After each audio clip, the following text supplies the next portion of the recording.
Le soleil venait à peine de se lever sur ce petit village paisible, niché entre les champs et les chemins de terre rouge. Ici, la vie suivait son rythme habituel. Les femmes balayaient les cours, les enfants couraient pieds nus derrière un vieux ballon, et les hommes discutaient déjà sous le grand manguier de la place publique. Personne ne se doutait que ce jour allait marquer le début d'une histoire dont on parlerait encore longtemps. Depuis quelques semaines, une rumeur circulait dans le village. On racontait qu'un grand homme de Dieu allait bientôt arriver. Certains disaient qu'il venait de très loin. D'autres affirmaient qu'il avait déjà accompli de grands miracles dans plusieurs villes.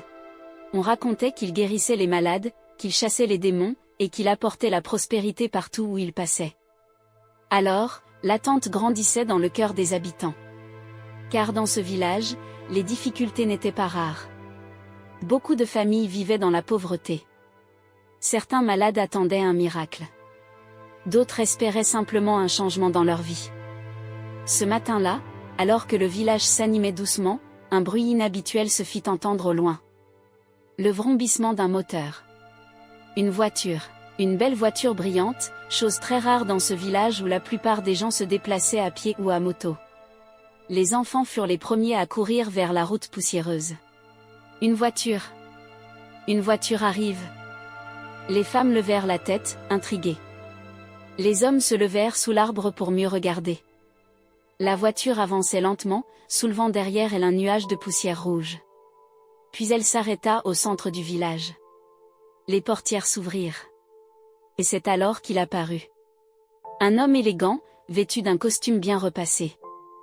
Dans sa main, il tenait une grande Bible noire. Son regard était calme, assuré, presque impressionnant. Il leva doucement la main comme pour bénir la foule.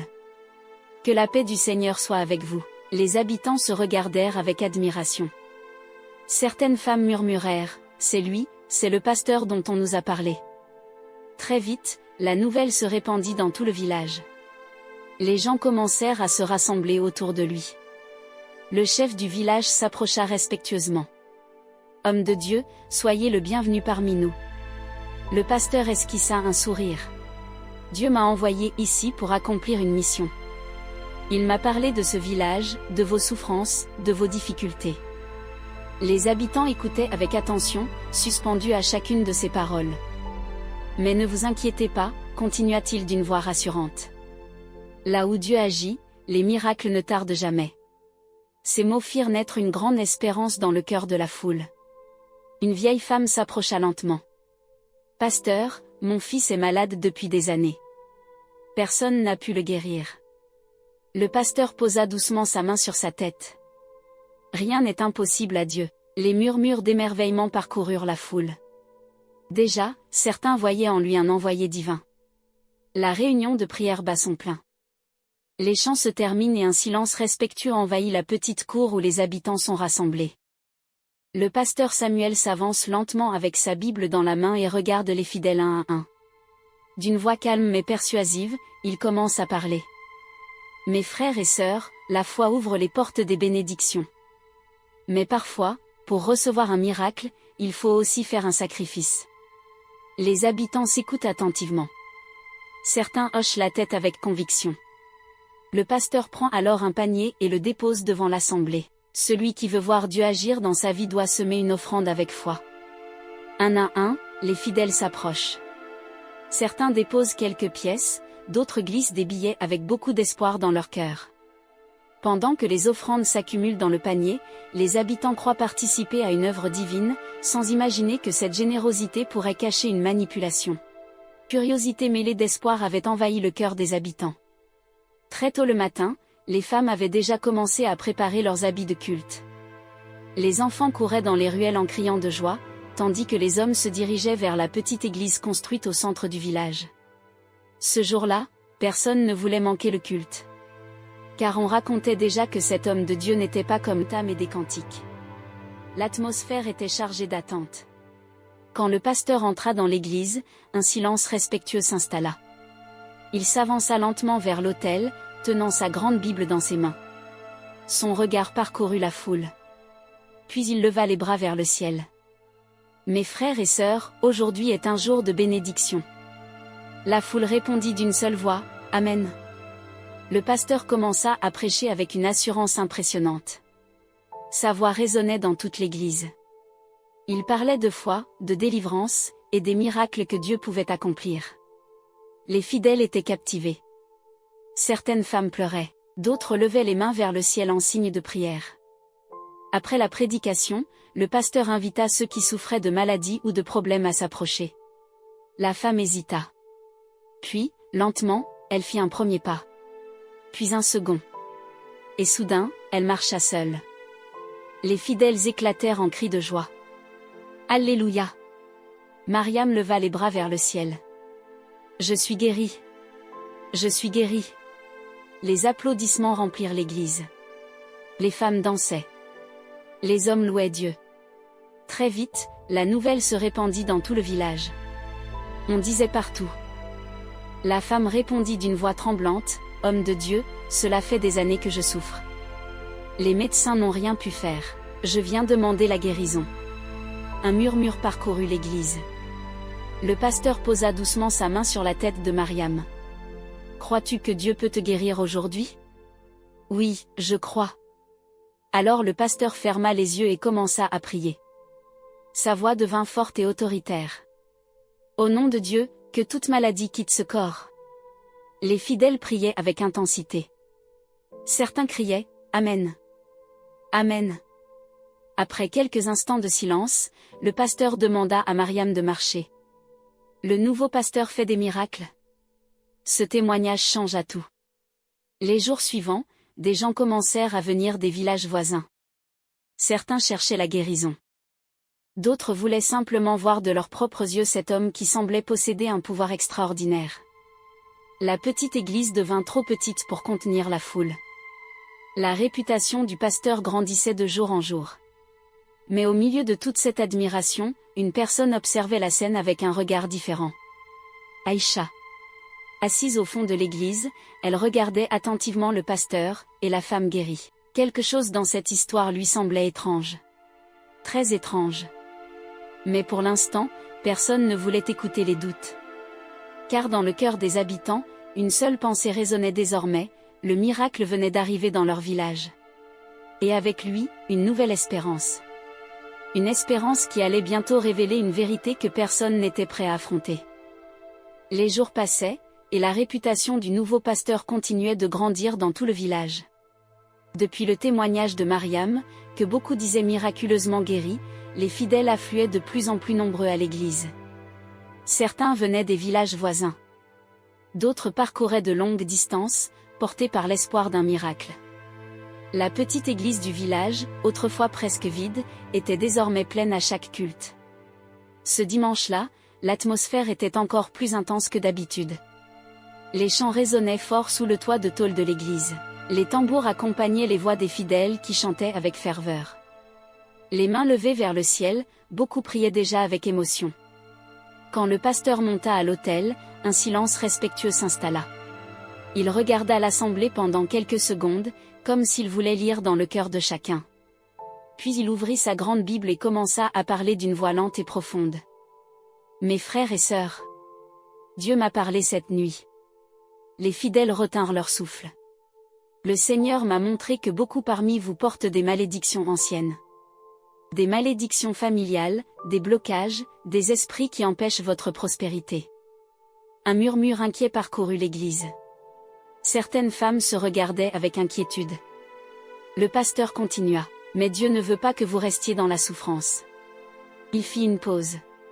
Puis il ajouta d'une voix solennelle, « Il existe une clé spirituelle pour briser ces chaînes. » La foule était suspendue à ses lèvres.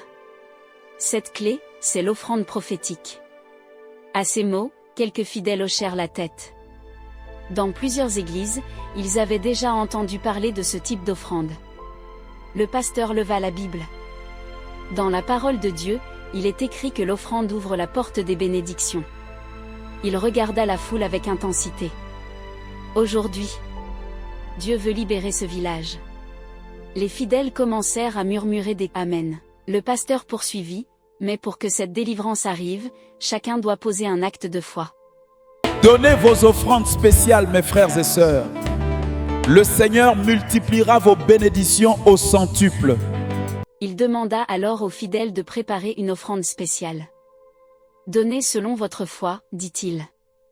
Car plus votre sacrifice est grand, plus votre miracle sera grand. » Ces paroles touchèrent profondément l'assemblée. Les paniers d'offrandes furent apportés devant l'autel. Un chant commença doucement.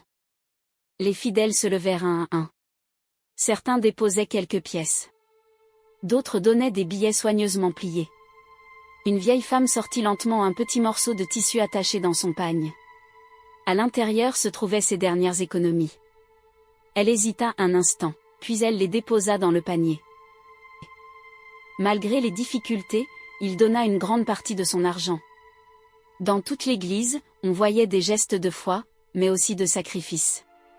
Certains donnaient presque tout ce qu'ils possédaient. Le pasteur observait la scène avec un visage calme. Les paniers se remplissaient rapidement.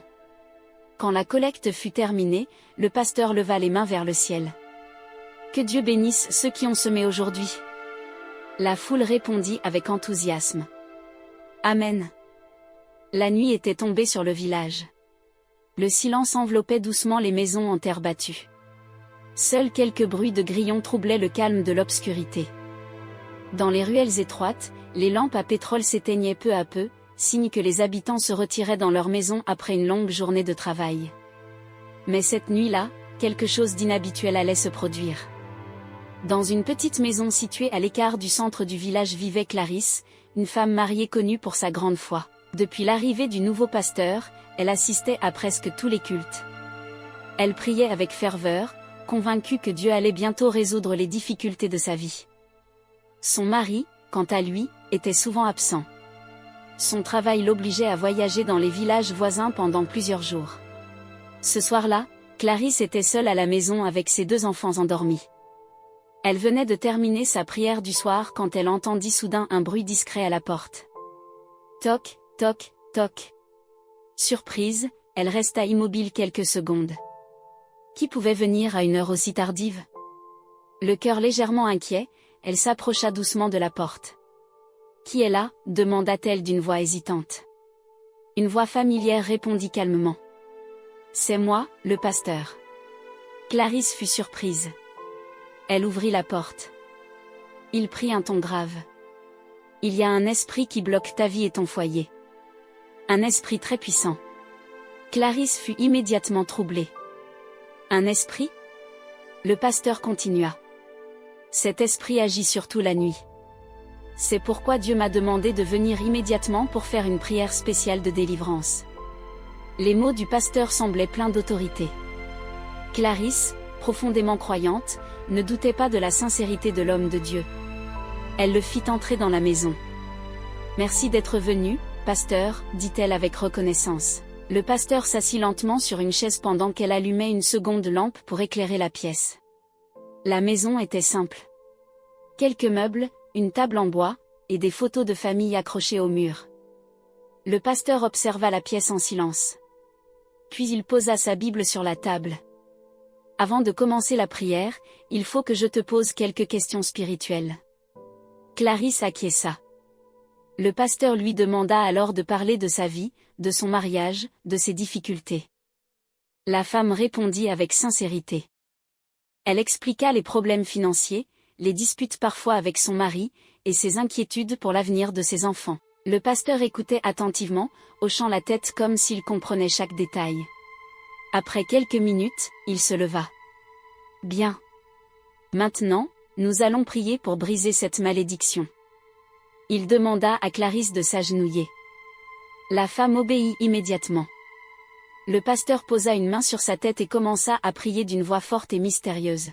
« Esprit de malheur, quitte cette maison. » La prière dura plusieurs minutes. Mais pendant qu'il priait, le regard du pasteur changeait parfois. Un regard étrange. Un regard que personne n'aurait imaginé chez un homme censé être un guide spirituel. Après la prière, il déclara avec assurance, « Le processus de délivrance vient de commencer. » Clarisse semblait soulagée. Peut-être que cet homme n'était pas celui qu'il prétendait être. Peut-être que derrière les miracles se cachait une vérité bien différente. Une vérité que personne dans le village n'était encore prêt à entendre. Mais Aïcha, elle, avait désormais décidé d'aller jusqu'au bout. Car parfois, la foi véritable ne consiste pas seulement à croire. Elle consiste aussi à chercher la vérité. Et très bientôt, cette vérité allait commencer à se dévoiler.